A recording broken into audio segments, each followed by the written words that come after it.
નમસ્કાર વિદ્યાર્થી મિત્રો, આજે ધોરણ 11 ચેપ્ટર નંબર 9 એનો આપણે હાઇડ્રોજન આવો ચેપ્ટરનું નામ છે. હાઇડ્રોજન વિશે આપણે 8મા 9માંથી ભણતા આવીએ છીએ. હાઇડ્રોજન આવર્ત કોષ્ટકનું પહેલામાં પહેલું તત્વ છે, ફર્સ્ટ નંબરનું. એનો પરમાણુ ક્રમાંક 1 છે. હાઇડ્રોજનની અંદર એક જ ઇલેક્ટ્રોન છે અને એક જ પ્રોટોન છે. હાઇડ્રોજન વિશેની સામાન્ય આપણે માહિતી જોઈએ તો હાઇડ્રોજન એકલો ક્યારેય રહી શકતો નથી. હંમેશા એ ડાયહાઇડ્રોજન સ્વરૂપે હોય છે. હાઇડ્રોજનના 3 સમસ્થાનિક હોય છે, એના વિશે પણ આપણે ભણી ગયા. હાઇડ્રોજનનો પ્રોટિયમ, ડ્યુટેરિયમ અને ટ્રિટિયમ એ એના 3 સમસ્થાનિક છે. એની અંદર રહેલા ન્યુટ્રોનની સંખ્યાને આધારે એના 3 સમસ્થાનિક પાડવામાં આવ્યા છે. એમાં પણ સૌથી વધારે પ્રમાણ જેનું છે એ પ્રોટિયમ એટલે કે સામાન્ય હાઇડ્રોજનનું છે અને ડ્યુટેરિયમ અને ટ્રિટિયમનું પ્રમાણ ખૂબ જ ઓછું છે. એના વિશે આપણે આગળના ધોરણમાં ભણી ગયા. આપણી બુકની પ્રસ્તાવનામાં આગળમાં પણ આપેલું છે. આપણે આજે હાઇડ્રોજન વાયુને એટલે કે H2 ને, જેને ડાયહાઇડ્રોજન વાયુ કહેવાય, એને કઈ રીતે બનાવી શકાય એના વિશેની ચર્ચા કરવાની છે. એક આપણી પ્રયોગશાળામાં લેબોરેટરીની અંદર પ્રાયોગિક ધોરણે H2 ને કઈ રીતે બનાવી શકાય એ રીતે, અને ઔદ્યોગિક ધોરણે H2 વાયુનું ઉત્પાદન કઈ રીતે કરવામાં આવે છે, આ બે વિશે ચર્ચા કરવાની છે. સૌથી પહેલા ઔદ્યોગિક રીતે કઈ રીતે H2 વાયુ બનાવવામાં આવે, આ પ્રયોગશાળામાં પણ આપણે પ્રયોગ કરી અને H2 વાયુ છે એ નીકળે છે એની પરખ કરી શકીએ. H2 વાયુ છે એ જ્વલનશીલ છે, ધડાકા સાથે સળગી ઉઠે એવો વાયુ છે, આપણને ખ્યાલ છે, અને ઉર્જાનો ખૂબ જ મોટા સ્ત્રોત તરીકે એને ગણવામાં આવે છે. જો હાઇડ્રોજન વાયુને સંગ્રહ કરી શકાય સરળતાથી, એની હેરફેર કરી શકાય જો સરળતાથી, તો હાઇડ્રોજન વાયુ છે એ દુનિયાની અંદર સૌથી મોટો ઉર્જાનો સ્ત્રોત સાબિત થઈ શકે એમ છે. વૈજ્ઞાનિકો અત્યારે એની ઉપર કામ કરી રહ્યા છે અને ભવિષ્યમાં હાઇડ્રોજન એ ઉર્જાનો સ્ત્રોત બનશે જ એવું બધા માને છે. એટલે આ ઉત્પાદનની રીતો પણ જરૂરી છે, કારણ કે હાઇડ્રોજનનું ઉત્પાદન થશે ત્યારે જ એ હાઇડ્રોજનને તમે સંગ્રહ કરી શકો અને સંગ્રહ કરવા માટેની કોઈ મેથડ છે એ મેળવી શકો. જે બનાવટ, પહેલી બનાવટ છે એ પ્રયોગશાળામાં છે કે પ્રયોગશાળાની અંદર ડાયહાઇડ્રોજન વાયુ કઈ રીતે બનાવવું. ઝિંક ધાતુ છે એની મંદ HCl સાથે પ્રક્રિયા કરવામાં આવે. પ્રયોગશાળામાં જ્યારે આપણે બનાવતો હોય ત્યારે તો ટેસ્ટ ટ્યુબની અંદર ને એવી રીતે જ આપણે બનાવીએ કે મંદ HCl ની અંદર ઝિંક ધાતુના ટુકડા નાખવામાં આવે ત્યારે એને હલાવતા એમાંથી એક વાયુ ઉત્પન્ન થાય છે અને એ વાયુ છે એ ડાયહાઇડ્રોજન વાયુ છે H2.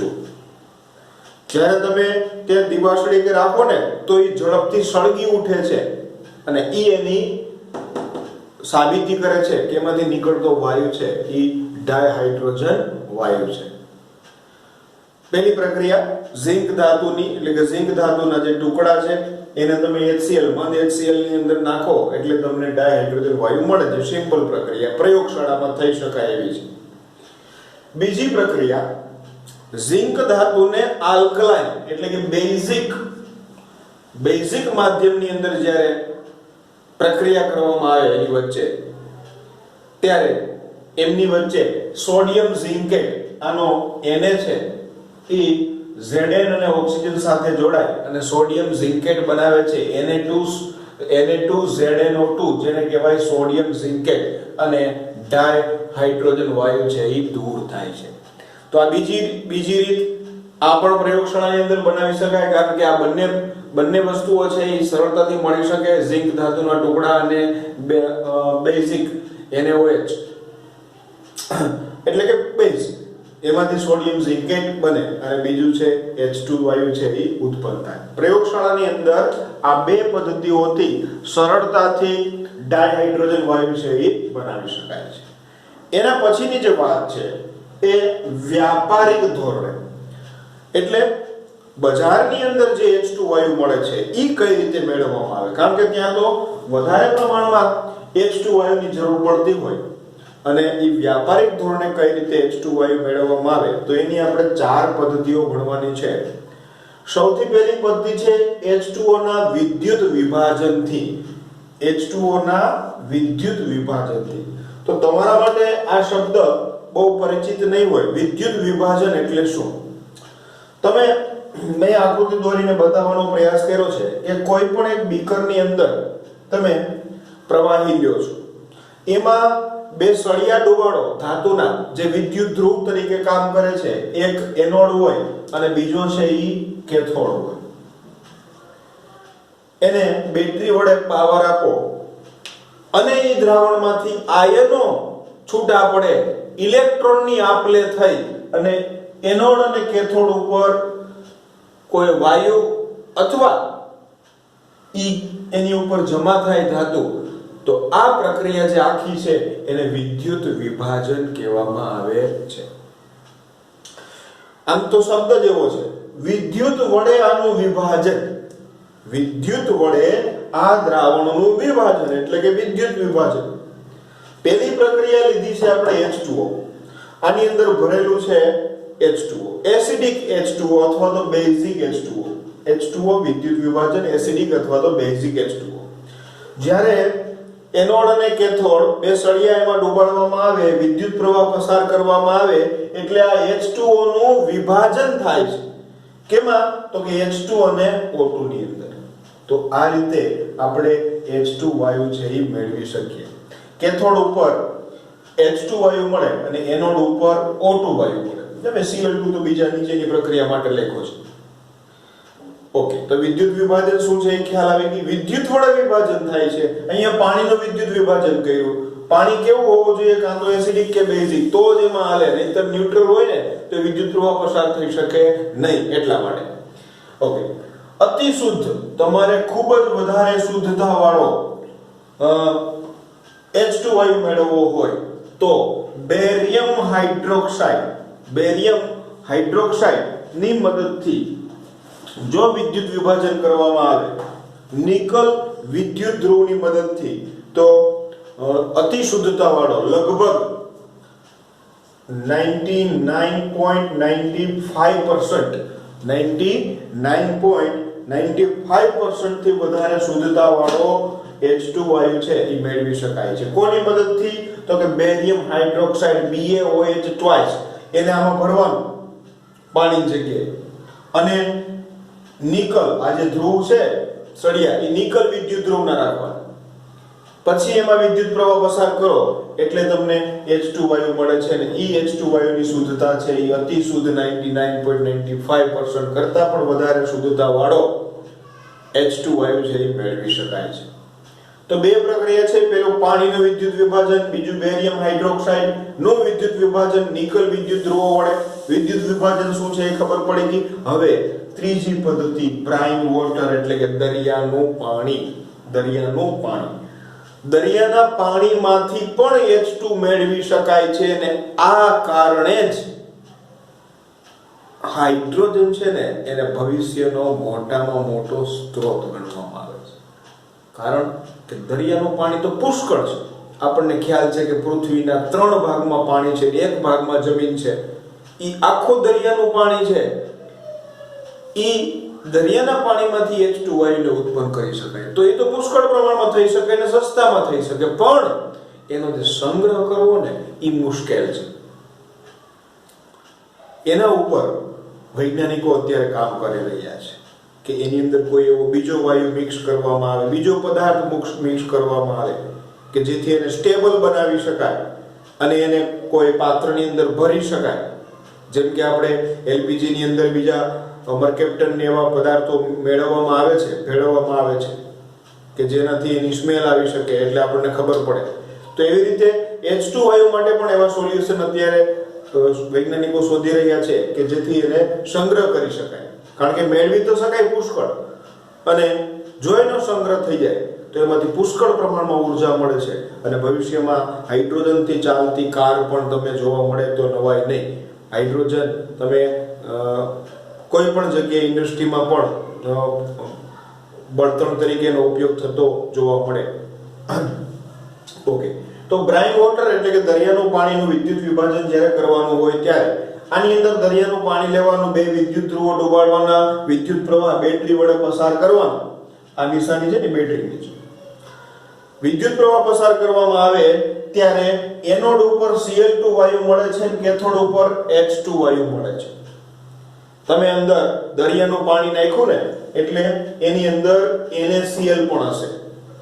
એનોડ ઉપર શું પ્રક્રિયા થાય તો કે દ્રાવણમાં શું હશે તો કે Na+ હશે, Cl- હશે, પાણી છે એટલે એનું વિભાજન થાય અને H+ અને OH- હશે. હવે આ જે માઈનસ વાળા બે છે ને એ ઇલેક્ટ્રોન ગુમાવવાની વૃત્તિ ધરાવે અને પ્લસ વાળા છે એ ઇલેક્ટ્રોન મેળવવાની વૃત્તિ ધરાવે. આ ગુમાવવાની વૃત્તિ બે છે. આના વિશેની ચર્ચા આજે થોડુંક ડીપમાં તમને સમજાવું છું કે બંનેમાંથી જેની ઇલેક્ટ્રોન ગુમાવવાની વૃત્તિ વધારે હશે ને ઈ એનોડ ઉપર જશે ઇલેક્ટ્રોન ગુમાવીને, જ્યારે બંનેમાંથી જેની ઇલેક્ટ્રોન મેળવવાની વૃત્તિ વધારે હશે ને એ કેથોડ ઉપર મળશે. તો કેથોડ ઉપર આપણને H2 મળે છે અને એનોડ ઉપર Cl2 મળે છે. એનો મતલબ કે Cl ની ઇલેક્ટ્રોન ગુમાવવાની વૃત્તિ અહીંયા ઈ વધારે છે કોના કરતા, OH કરતા, એટલે આપણને Cl2 મળે છે અને કેથોડ ઉપર H2 મળે છે. બરાબર. પ્રક્રિયા આમ લખી શકાય કે એનોડ ઉપર 2Cl- it gives Cl2 plus 2 electron ગુમાવે છે. ઇટ મીન્સ કે આ પ્રક્રિયાને ઓક્સિડેશન કહેવાય. H2O બે ઇલેક્ટ્રોન મેળવી અને H2 અને 2OH- માં રૂપાંતર થાય છે. આ પ્રક્રિયાને રિડક્શન પ્રક્રિયા કહેવાય. બંને પ્રક્રિયાઓ એક જ પાત્રમાં થાય છે, ઓક્સિડેશન અને રિડક્શન. એનોડ ઉપર ઓક્સિડેશન થી Cl2 મળે છે, કેથોડ ઉપર પાણીના રિડક્શન થી H2 મળે છે. આખી પ્રક્રિયાને તમારે લખવી હોય તો કે Na+ Cl- પાણી, એમાંથી Cl- માંથી Cl2 બન્યું, પાણીના વિદ્યુત વિભાજનથી H2 મળ્યું અને Na+ એમનેમ રહેશે. દ્રાવણના OH સાથે પ્રક્રિયા કરી અને દ્રાવણને બેઝિક બનાવશે. દ્રાવણ NaOH થાય છે, NaOH ભેગા થાય તો દ્રાવણ કેવું બને? બેઝિક બને. આ દરિયાના પાણીનું વિદ્યુત વિભાજનથી H2 વાયુ ડાયહાઇડ્રોજન વાયુ મેળવવાની રીત થઈ. 3 રીતો ભણ્યા આપણે આમાં. પ્રયોગશાળામાં 2 હતી, 2 ઝિંક વાળી, એકવાર ઝિંકની HCl એટલે કે એસિડ સાથે અને એકની બેઝ સાથે. પછી પાણીનું વિદ્યુત વિભાજન અતિ શુદ્ધતા વાળો મેળવવો હોય તો બેરિયમ હાઇડ્રોક્સાઇડ વાળી, અને એના પછી દરિયાનું પાણી એટલે કે બ્રાઇન વોટરનું વિદ્યુત વિભાજનથી કેથોડ ઉપર હાઇડ્રોજન મેળવી શકાય છે. હવે પછીની જે વાત છે એ જળવાયુ. આ પણ મહત્વનો પ્રશ્ન છે, IMP પ્રશ્ન. જળવાયુની બનાવટ. જળવાયુનું જે મિશ્રણ છે ને એમાં પણ હાઇડ્રોજન વાયુ રહેલો છે.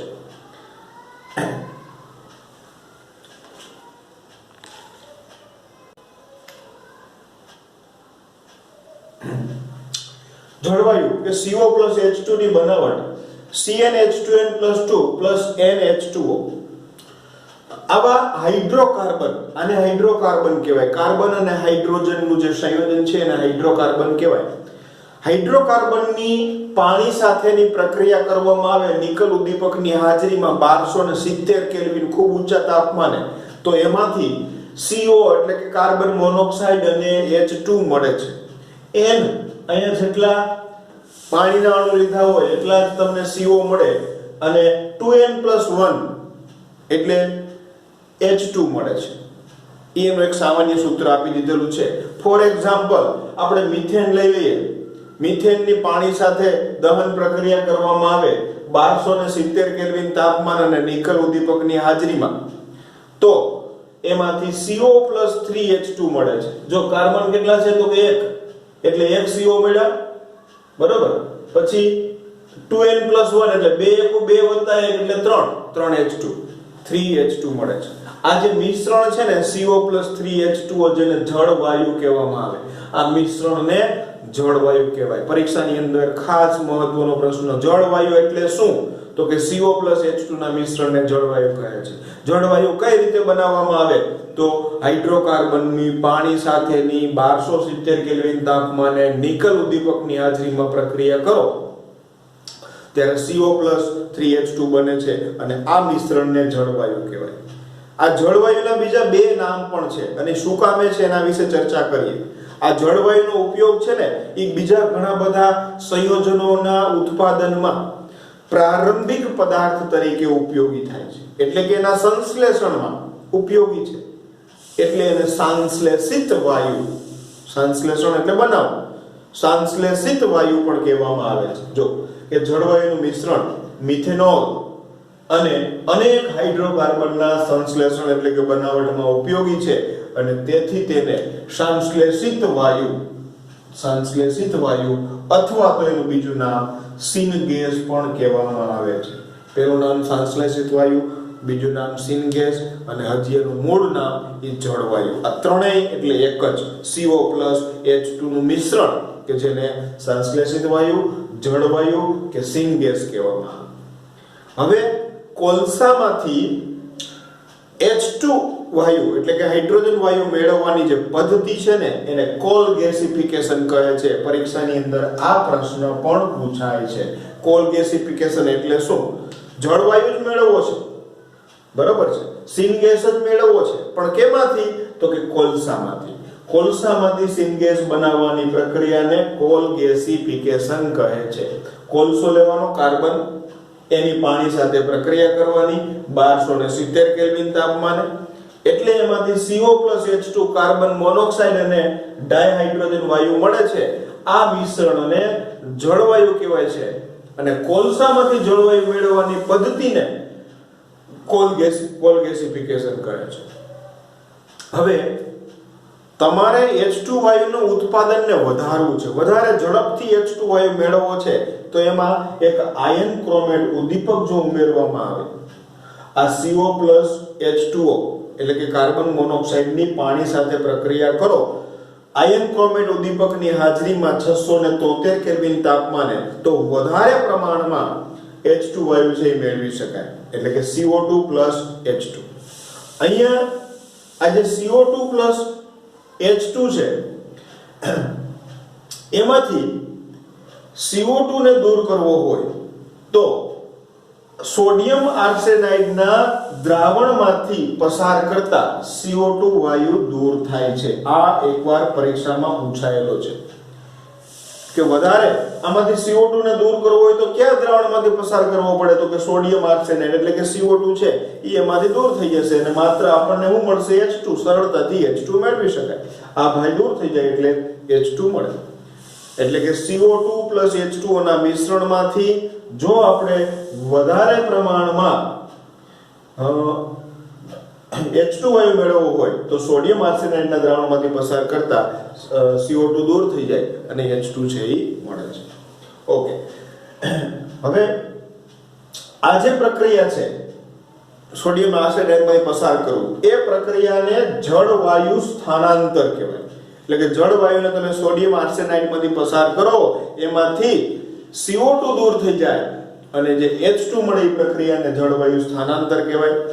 તો જળવાયુનું ઉત્પાદન માટે આપણે ત્રણ ચર્ચા કરી. પહેલું, હાઇડ્રોકાર્બનની પાણી સાથેની પ્રક્રિયાથી જળવાયુ મળે. ઓકે, કોલ ગેસિફિકેશન કોલસા સાથેની પ્રક્રિયાથી મળે. અને ત્રીજું, ઉદ્દીપક વાળી પ્રક્રિયા. વધારે પ્રમાણમાં જો H2 મેળવવો હોય તો ઉદ્દીપક, અને એમાંથી બનતો જે CO2 ને દૂર કરવા માટે સોડિયમ આર્સેનાઇડ માંથી આને પસાર કરો, તેમાંથી CO2 છે એ દૂર થઈ જાય. આ પ્રક્રિયાને ત્રણ નામથી ઓળખાય. પહેલું જળવાયુ, બીજું સંશ્લેષિત વાયુ અને સિનગેસ. કોલસામાંથી બનાવવાની પ્રક્રિયાને કોલ ગેસિફિકેશન.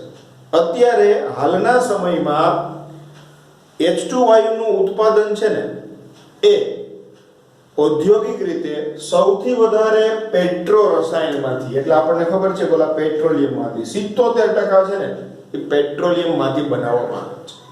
18% કોલસામાંથી બનાવવામાં આવે છે 4% જલીય દ્રાવણના વિદ્યુત વિભાજન એટલે કે આવી પ્રક્રિયાઓમાંથી બનાવવામાં આવે અને 1% ઈ અન્ય સ્ત્રોતમાંથી બનાવવામાં આવે છે.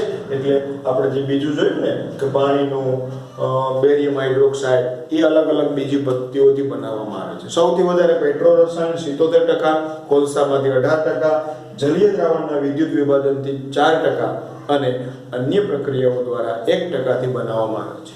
તો આ હતું H2 વાયુની બનાવટ. પહેલા પ્રયોગશાળામાં બે બનાવટ જોઈ, ઝિંકની HCl અને NaOH સાથે.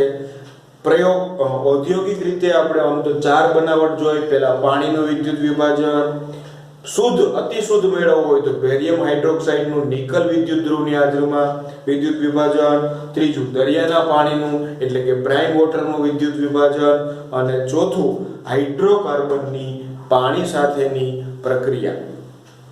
એમાં અંદર એક કોલસા સાથેની પ્રક્રિયાને કોલ ગેસિફિકેશન કીધું અને છેલ્લે ઉદ્દીપક નાખ્યો વધારે H2 ઉમેરવા માટે. તો આ પ્રશ્ન પરીક્ષા માટે ખૂબ જ મહત્વનો, કારણ કે હવે આપણો તમારો જે કોર્સ ઘટાડ્યો છે એમાં આ ટોપિક છે એટલે આમાંથી પ્રશ્ન પૂછાય એટલે વ્યવસ્થિત તૈયાર કરો.